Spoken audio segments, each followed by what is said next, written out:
Hello third graders, it's time to start coloring our flower drawings, and I'm guessing that most of you have either crayons or colored pencils at home, so I'm going to be talking about using those materials.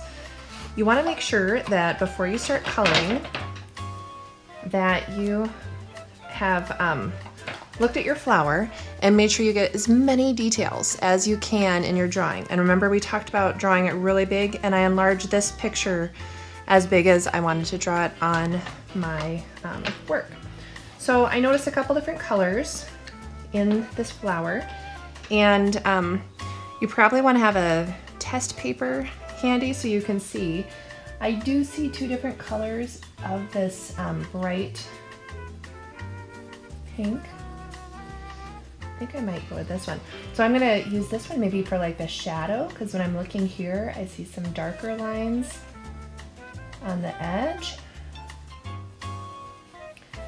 And then I might use this lighter one for a shadow.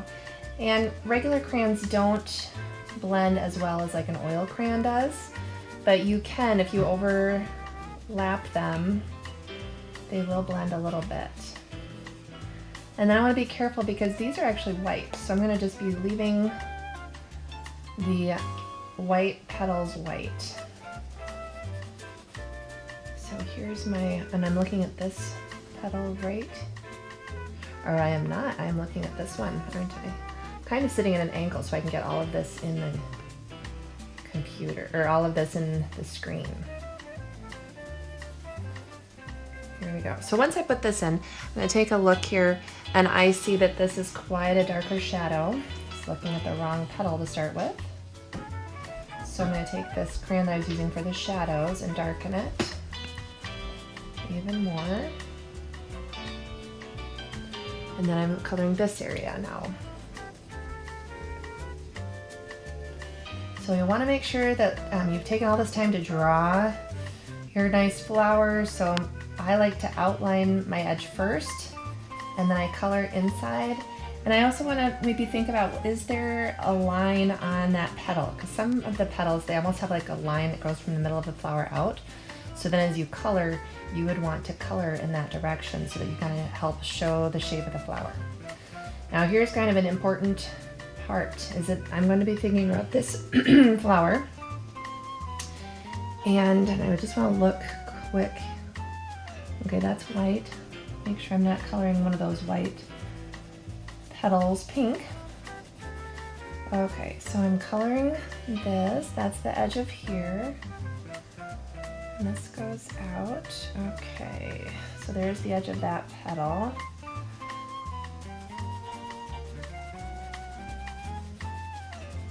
All right, so this is starting to get colored in. What I want to talk about is this area of one petal into the next, because it's really hard to differentiate one space to the other. So I'm going to zoom in and show you my plan. I'm going to shade, since this one is behind, I'm going to add a little bit of shadow and I'm going to blend it up. So I pressed hard right on the edge, but then I'm pressing a little bit lighter up this way.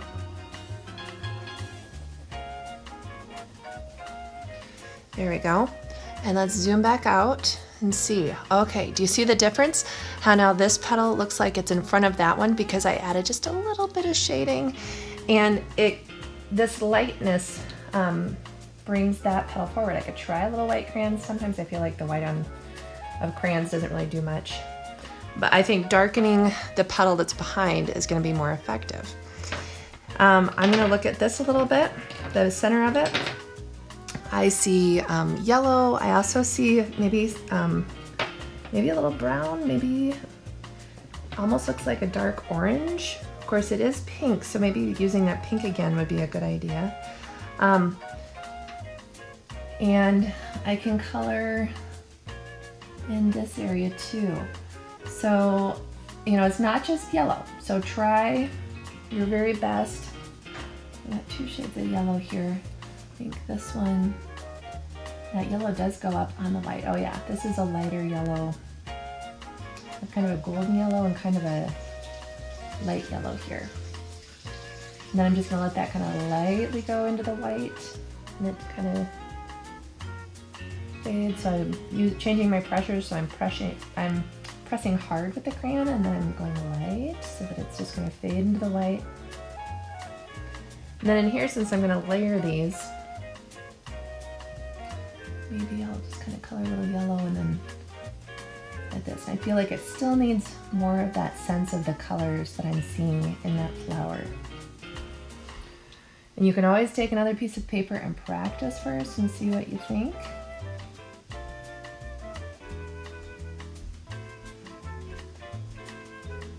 But we're trying to really take a close look at your flowers and then add all those colors in that you're seeing.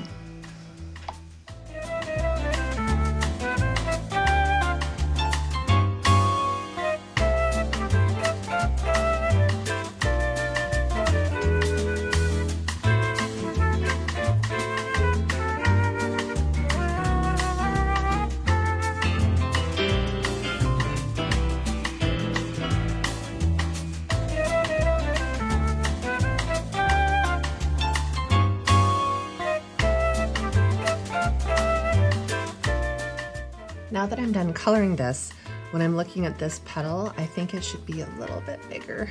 So I'm just gonna work on trying to make that a little bigger. That looks more balanced. The last step is gonna be to color in the background. And so when you are thinking about that, a lot of these plants have a green background because of the green leaves, but you could use other colors too. Depending on, because it could just be a color. We don't have to think of it as being leaves. So opposite colors on the color wheel are red and green. So if you've got a red flower, green works great. Purple and yellow. And blue and orange. So these are your complementary color. So you're not stuck to complementary colors, but if you have, probably it would be a red, orange, purple, or yellow flower, you could use the complement if you want to have really high contrast in your artwork. And here is my finished flower drawing. I did do a time-lapse coloring it, but for some reason it is not turning out. So here's the final picture. I used 2 shades of green to really make it look like it is glowing. And then I thought about what direction I was coloring the green and went from the flower out to the edge, all the way around it so it looks kind of like a starburst. When you finish your flower, make sure you take a picture for Seesaw, and then if you have someone special you want to give your flower picture to, that would be really special right now.